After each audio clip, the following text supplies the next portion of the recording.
L'info qui suit, je crois que vous n'êtes pas prêts, écoute ça, c'est un véritable scandale. Bon, je viens d'avoir des nouvelles intéressantes qui n'ont absolument pas été relayées alors qu'elles sont d'importance capitale. Là, nous, on va sur le blocage de Tarascon. J'espère qu'il y a d'autres blocages et que ça bouge un peu partout en France. Et en fait, sur les 200 vaches qui devaient être abattues, au final, ils en ont abattu que 100 parce qu'en fait, les vétérinaires ont refusé. Et il y a 70 vétérinaires qui ont refusé de faire l'abattage et donc du coup, ils ont été radiés de l'ordre des vétérinaires. Donc, ça veut dire qu'on a même les scientifiques qui sont avec nous.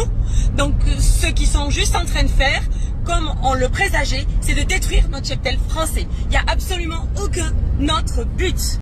Est-ce qu'on se rend compte, là, de l'info qui vient d'être lâchée? C'est un truc de dingue. Donc, on a des vétérinaires qui ont une âme et une conscience et qui se sont dit non, moi c'est bon, je ne fais pas ça, je ne massacre pas des animaux en pleine santé qui peuvent peut-être même être soignés si toutefois c'est le cas.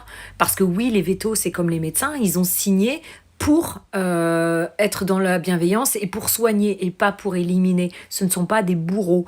Et donc, on a 70 vétérinaires qui se font dégagés, radiés de l'ordre des vétérinaires. Est-ce qu'on se rend compte du scandale?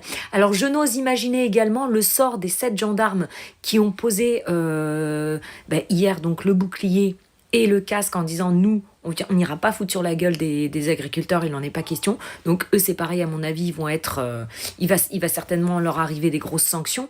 Vous vous rendez compte que là, on a des gens qui sont en train de se réveiller et de se dire non mais moi, les ordres du gouvernement, il est hors de question que je les applique. Donc qui se mettent en péril, qui mettent quand même leur métier en péril. Il va falloir les soutenir, ces gens-là, parce que honnêtement, ce sont des héros. Ce sont...